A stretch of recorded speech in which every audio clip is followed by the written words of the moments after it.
Olá, voltamos aqui com algumas questões. Vamos ver. As questões, tá? Com base na Instrução Normativa 128 de 2022. O fato superveniente à concessão de benefício que importe em exclusão ou inclusão de dependente deve ser comunicada ao INSS com a apresentação das provas que demonstrem a situação alegada. E aí, gente, se tiver um fato superveniente à concessão de benefício, ou seja, esse caso aqui é certo ou errado? O que você acha? Você pode pausar, ler, pensar e responder. Essa questão está certa ou errada? Essa questão está correta. Ela está descrevendo o que está escrito aqui, ó. Onde? No artigo 182, o fato superveniente à concessão de benefício que importe em exclusão ou inclusão de dependente deve ser comunicado ao INSS com a apresentação das provas que demonstrem a situação alegada. Ou seja, tem que excluir um dependente, tem que informar por que aquele dependente está sendo excluído, beleza? Respondemos certinho. Próxima. É assegurada a qualidade de dependente perante a Previdência Social para o menor de 21 anos durante o período de serviço militar, obrigatório ou voluntário. E aí, gente, o que vocês acham? Certo ou errado? A qualidade de dependente é assegurada para o menor de 21 anos durante o período de serviço militar. O que vocês acham? Certo ou errado? Essa questão, pessoal, também está correta. Por quê? Vamos ver? Aqui no artigo 181, você vai procurar um parágrafozinho aqui, oitavo.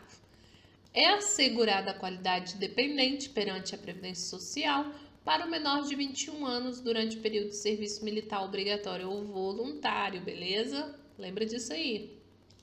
Então tá certinho. Próxima. Será excluído definitivamente da condição de dependente aquele que tiver sido condenado criminalmente por sentença com trânsito em julgado como autor, coautor, ou participe de homicídio doloso ou culposo ou de tentativa desse crime cometido contra a pessoa do segurado, ressalvados os absolutamente incapazes e inimputáveis. E aí, gente, tá certo ou errado? Tic-tac, tic-tac. Pausa aí, pensa. Sem colar, hein? Bom, gente, essa questão tá errada. Só por um motivinho aqui, ó. Sabe o quê? Por que ela tá errada? Aqui, ó. Doloso ou culposo. Vamos ver o que diz a lei? Vamos aqui no artigo 181. Será excluído definitivamente da condição de dependente aquele que tiver sido condenado criminalmente por sentença com trânsito em julgado como autor, coautor, participe de homicídio doloso, pessoal, doloso, tá bom?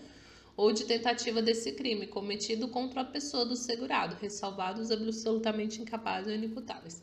Então, pessoal, essa questão aqui está errada. Ó, mas não vamos confundir. Realmente ele vai ser excluído como dependente. Poxa, se o cara matar o próprio pai, a própria mãe, então ele vai ser excluído como dependente, desde que ele seja homicídio doloso, tá bom? Vamos para a próxima questão. A perda da qualidade de dependente ocorrerá pela adoção para o filho adotado que receba pensão por morte dos pais biológicos, observando que a adoção produz efeitos a partir do trânsito em julgado da sentença que o concede. E aí, pessoal? Certo ou errado essa questão? Essa questão, pessoal, está corretíssima. Por quê? Vamos ver aqui. Artigo 181, a perda da qualidade de dependente ocorrerá pela adoção para o filho adotado que receba pensão por morte dos pais biológicos, observado que a adoção produz efeitos a partir do trânsito em julgado da sentença que a concede. Ou seja, você é adotado, de repente o seu pai verdadeiro, biológico, ele vem a morrer e te deixa uma pensão. Então, a partir do momento que você receber aquela pensão, você não é mais dependente do seu pai adotivo, tá bom? Beleza? Deu pra entender? Facinho? Perde muito tempo não? Próximo. Para a comprovação de união estável e de dependência econômica, são exigidas no mínimo 3 provas materiais contemporâneas dos fatos, sendo que pelo menos uma delas deve ter sido produzida em período não superior a 24 meses anterior ao fato gerador, não sendo admitida a prova exclusivamente testemunhal, exceto na ocorrência de força maior ou caso fortuito. E aí, pessoal, a gente pode comprovar ali a união estável e a dependência econômica? Como? Tá certo, tá errado? Essa questão, pessoal, ela tá errada. Quem acertou aí? Essa questão, ela tá errada só por um motivozinho aqui. São exigidas no mínimo 2 provas. 2 provas, não 3, pessoal. Olha só. Vamos ver aqui. Aqui no artigo 180, tá? Para a comprovação de união estável e de dependência econômica, são exigidas 2 provas materiais contemporâneas de fatos. Ok?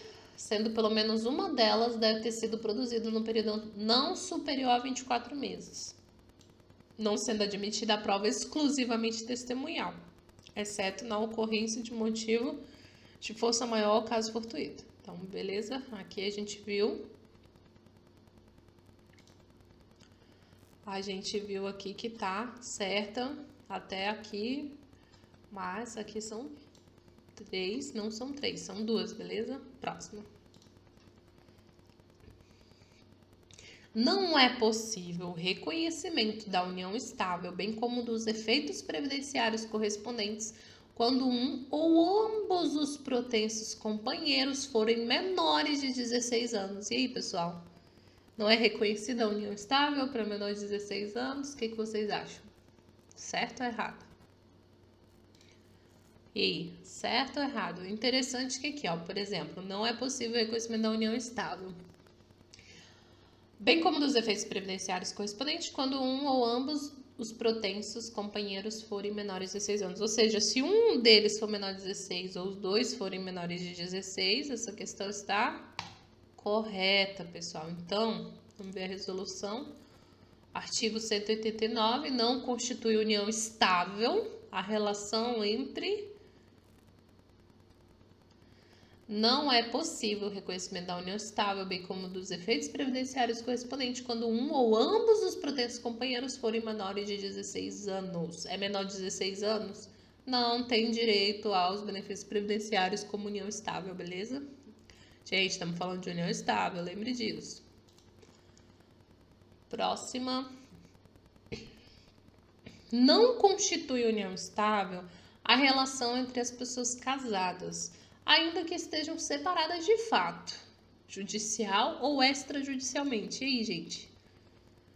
Você separou de fato e, de repente, tem uma relação com outra pessoa, mas ainda não se divorciou. E aí, essa união estável vai ser reconhecida ou não? Essa questão, ela está errada. Por quê, gente? Por que ela está errada? Porque a união estável realmente não constitui união estável entre as pessoas casadas. Você é casado, você tem uma outra relação com uma pessoa aí que não é a tua esposa, realmente não vale. Mas existe um artigo aqui, 179, ó. Não constitui união estável a relação entre as pessoas casadas, mas não se aplica a incidência desse inciso aqui, das pessoas casadas, no caso de a pessoa casada se achar separada de fato, judicial ou extrajudicialmente. O que é isso, gente? A pessoa saiu da casa dela, já está separada de fato e tem um outro relacionamento. Então, se ela realmente está separada de fato, Então, a gente pode reconhecer aquelas pessoas casadas ali como união estável, tá bom? Ele só não confirmou o divórcio dele. Mas caso um cônjuge venha a falecer, o outro não vai ficar desamparado por causa disso, né, gente? Então, essa questão tá errada. Vamos para a próxima. Equipara-se a filho para fins de recebimento da pensão por morte exclusivamente o enteado e o menor tutelado, independentemente da comprovação de dependência econômica. E aí, gente, quem tem que comprovar a dependência econômica? Equipara-se a filho para fins de recebimento da pensão por morte exclusivamente o enteado e o menor tutelado, independente da comprovação de dependência econômica. O que vocês acham? Tá certo ou tá errado essa questão? Meio que eu já dei uma dica, né, pessoal? Acho que eu já dei uma diquinha aí, dá pra você saber. Que essa questão, ela tá errada. Por que ela tá errada? Porque equipara-se a filho para fins de recebimento da pensão por morte exclusivamente o enteado e o menor tutelado. Até aí, beleza. Desde que comprovada a dependência econômica. Gente, quem não precisa comprovar a dependência econômica? Vamos lá. Quem não precisa comprovar? Só o cônjuge, o companheiro e o filho não emancipado de qualquer condição menor de 21 anos, ou inválido, ou que tenha deficiência intelectual ou mental, ou deficiência grave. Lembre-se disso. Somente esses aqui já têm a dependência presumida. O restante, ó, vamos ler isso aqui. A dependência econômica das pessoas que tratam esse primeiro, tá? É presumida. E a dos demais deve ser comprovada. Comprovada, beleza? Então, ó, equipara-se a filho para fins de recebimento da pensão por morte exclusivamente o enteado e o menor tutelado. O enteado e o menor tutelado vai receber a pensão por morte, desde que comprovada a dependência econômica. Tem que provar que aquela pessoa vive sob a dependência econômica, tá bom? Então, sem muita delonga, próxima. Filhos de qualquer condição, já li, né, gente? Filhos de qualquer condição são aqueles havidos ou não da relação de casamento, ou adotados, que possuem os mesmos direitos e qualificações dos demais, proibidas quaisquer designações discriminatórias relativas à filiação. E aí, certo ou errado essa questão? O que vocês acham? Essa questão tá certa? Tá errada? Tic-tac. Essa questão, pessoal, tá corretíssima, tá bom? Tá lá no artigo 178, que nos diz que filhos de qualquer condição são aqueles havidos ou não da relação de casamento, ou adotados, que possuem os mesmos direitos e qualificações demais, proibidas quaisquer designações discriminatórias relativas à filiação. Beleza? Então, próxima. Não será reconhecida para fins previdenciários a união entre um segurado indígena e mais de um companheiro em regime de poligamia ou poliandria. Eu acho que eu falei isso no outro vídeo, né, gente? Eu acho que eu tô repetindo as questões, mas não tem problema. É bom que você fixe aí. Tá certo ou errado? Essa questão, gente, ela está errada. Por quê, gente? Por que tá errada?